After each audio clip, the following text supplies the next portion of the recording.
शम्सुज़्ज़ुहा साहब ने कराची से पूछा है कि मैं मीज़ान बैंक से लोन लेता हूँ, क्या ये लोन लेना जायज़ है? और अगर हम वक्त पे पेमेंट ना करें तो उस पर पेनल्टी भी लगती है, तो क्या ये पेनल्टी जो है सूद में आती है? जनाब शम्सुज़्ज़ुहा साहिब, ना ये लोन सूद में आता है, ना ये पेनल्टी सूद में आती है। ये अव्वल तो मीज़ान बैंक लोन देता ही नहीं है। वो बेशक इस्तिलाहात में उसको ताबीर में लोन या कर्ज़ का लफ्ज़ इस्तेमाल करे, चूँकि दूसरे बैंक उसको लोन कह रहे हैं, लेकिन हकीकत में वो लोन नहीं होता। मीज़ान बैंक या कोई भी बैंक इस्लामी या किसी भी सूदी बैंक की जो इस्लामिक विंडो है, अगर वो किसी मोतबर शरई एडवाइज़र के तहत काम कर रही है तो नाम उसको लोन का देंगे वो, बल्कि आपने जैसे घर ख़रीदना है तो वो घर आपको ख़रीद के देंगे, गाड़ी ख़रीदनी है तो गाड़ी ख़रीद के देंगे। तभी कोई भी उठ के चला जाए मुझे लोन चाहिए, बैंक कभी नहीं लोन पकड़ाता ऐसे। तो वो आपको घर ख़रीद के देंगे शिरकत मुतनाक़िसा पे। शिरकत मुतनाक़िसा का मतलब ये होता है कि घर में मिसाल के तौर पर 30% आपकी पेमेंट है, 70% उनकी है, तो घर दोनों के दरमियान मुश्तरक हो गया। तो वो क्या करते हैं कि उस घर के यूनिट जो 70% बैंक का घर है, उसके मिसाल के तौर पर उन्होंने 100 यूनिट बना दिए। अब हर महीने हर यूनिट आपको बेचते हैं और उसके पैसे लेते हैं, और जो अभी तक बेचे नहीं है उसका रेंट लेते हैं। तो जैसे जैसे यूनिट बिकते चले जाते हैं रेंट कम होता चला जाता है, यूनिट नहीं बिकेंगे तो रेंट चलता चला जाएगा। तो एक जायज़ अक़द है, इसमें कोई हर्ज नहीं है। अलबत्ता वो जो पेनल्टी लेते हैं तो वो सूद इसलिए नहीं है कि वो बैंक का प्रॉफिट नहीं होती, और वो बैंक आपसे इल्तिज़ाम करता है कि अगर आपने टाइम पे पेमेंट नहीं दी तो आप अपने ऊपर लाजिम करें कि मैं इतने पैसे चैरिटी करूँगा।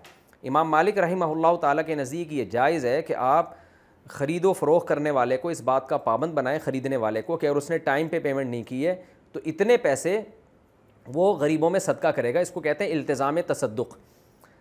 तो इमाम मालिक से ज़रूरत की बिना पर यह कॉल लिया गया है, क्योंकि ज़रूरत इसलिए है कि अगर कोई भी सज़ा लोगों को ना मिले तो कोई भी पेमेंट टाइम पे नहीं करेगा। तो अब उसमें तब्दीली ये की गई है, इमाम मालिक के मज़हब से ये जो लिया गया है उसमें तब्दीली ये की गई है कि क्लाइंट को ये कहा जाता है कि अगर उसने टाइम पे पेमेंट नहीं की तो वो इतने पैसे जो है वो अपने ऊपर लाजिम करे कि मैं चैरिटी करूँगा, लेकिन वो बैंक के ज़रिए चैरिटी करे। क्योंकि अगर हम लोगों को छोड़ दें, यानी बैंक वाले लोगों को छोड़ दें, मैं तो बैंक में नहीं हूँ, ना मेरा कोई बैंक में कोई यानी कोई तनख्वाह है, ना मेरा कोई कमीशन है, ना मैं एम्प्लॉय हूँ बैंक का। मैं ये जो मैंने कहा ना कि हम तो, ये मेरा मकसद है बैंक की तरफ से मसला मैं ये बता रहा हूँ।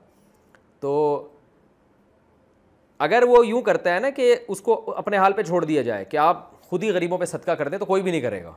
तो इसलिए बैंक ने उससे एक और शर्त लिखवाई है कि ये चैरिटी आपने हमारे ज़रिए से करनी है और हमें इजाज़त दें कि हम आपके अकाउंट से पैसे काट लें।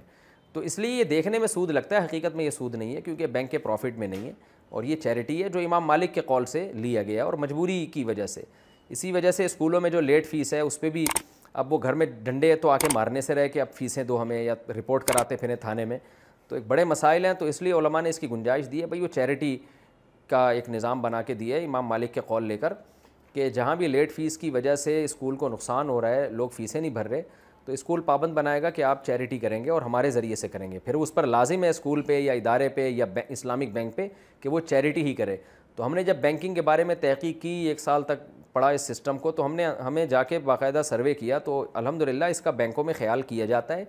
करोड़ों रुपए इसी मद में साल में चैरिटी होते हैं जो मुख्तलिफ़ ट्रस्ट को जाते हैं, मुख्तलिफ़ इदारों में जाते हैं, तो वो चैरिटी अमलन होता भी है, ऐसा नहीं है कि वो ना होता हो। तो इसलिए वो देखने में लगता है, लेकिन हकीकत में वो सूदी निज़ाम नहीं है।